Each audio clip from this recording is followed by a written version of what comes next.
Week 9 of the fantasy football season. Here's a few tight ends I looked at off the wire this week. The first tight end, Harold Fannin Jr. of the Cleveland Browns. I know Fannin, he's going on by in Week 9, but there's a good possibility David Njoku could trade it away, where he's a free agent after the season, and obviously they get a pick, and that's where Fannin will really step in as the starter. But now 3 out of 4 games, double-digit fantasy points. It's been for Fannin, and it's been a solid rookie year, and him and Dylan Gabriel have a good rapport. Week 6 at Pittsburgh, 7 catches, 81 yards, 10 targets. Week 7 versus Miami, 4 catches, 36 yards. And Week 8 at the Pats, 6 catches, 62 yards, a touchdown on 8 targets. A Fannin could work the middle of the field. He could run the routes, make the plays. He's a matchup problem. And even with him going on by, like I said, playing great football, and with Njoku possibly getting traded, where he really could step in as the number 1 tight end. He's available right now, just making the list at 54%. Next tight end, Juwan Johnson of the New Orleans Saints. So Juwan Johnson, over the last couple games, he's starting to get it going a little bit as Johnson, where he struggled for a few weeks. So the last 2 games, double-digit fantasy points for Johnson. Week 7 at the Bears, in that one, 5 catches, 79 yards, 7 targets.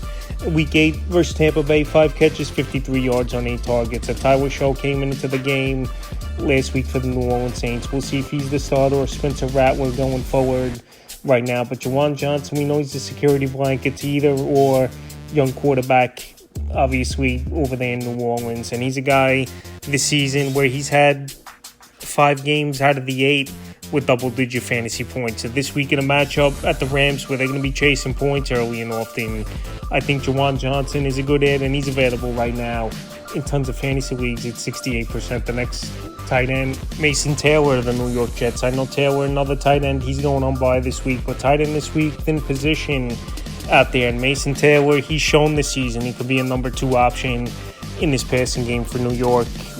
Week 5 versus Dallas, 9 catches, 67 yards.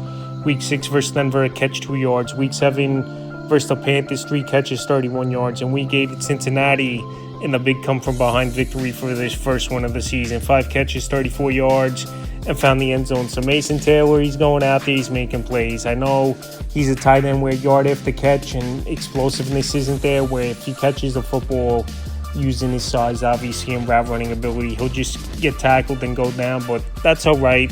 Still a tight end producing, like I said, for the most part in his rookie season, in a bad offense and a bad team, obviously, of the New York Jets. But Taylor, this week, still out there in tons of fantasy leagues right now, in 71%. And worth an ad this week, next tight end, Theo Johnson of the New York Giants. So Theo Johnson, he's had a couple good games for this Giant team this season, but he's coming off a pedestrian performance, 3 catches, 20 yards in the Week 8, loss at the Philadelphia Eagles. So the last few weeks here for Theo Johnson, Week 6 versus the Eagles, 2 catches, 27 yards. Week 7 at the Broncos, 3 for 66 and a touchdown, even though bounced off Wendell's chest, caught it in the air and ran it into the end zone for 41 yards. And then Week 8 at Philly again, they bottled them up, 3 catches, 20 yards. But obviously now with Cam Scatterbo out, someone is going to have to step up a little bit in the receiving game. And obviously they might not have a great time running the football, where now it's back to Tyrone Tracy again for this New York Giant team. So with all those factors,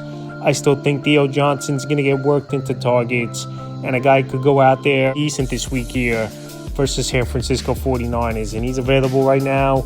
Is Johnson in 76% of fantasy leagues. Final tight end, Chig Okwango of the Tennessee Titans. So Okwango, he's had a couple decent games here and there this season. Tennessee, we know doesn't have much going in the offense. In every game they're trailing and have to throw. So Okwango, over the last few weeks, 3 out of 4 games, 8.8 more fantasy points in PPR weeks. Week 5 at Arizona, 4 catches, 48 yards. Week 6 at the Raiders, 6 catches, 46 yards in that one.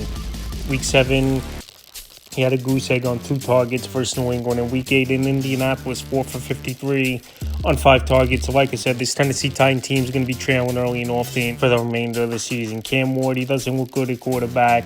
And Chig Okwango, at times, he's going to benefit from, obviously, bad quarterback play and struggling early, where they got to throw the football and he'll get his targets, especially if Calvin Ridley stays out of the lineup for this Tennessee Titan team. So that's a few tight ends I looked at off the wire for Week 9 of the fantasy football season.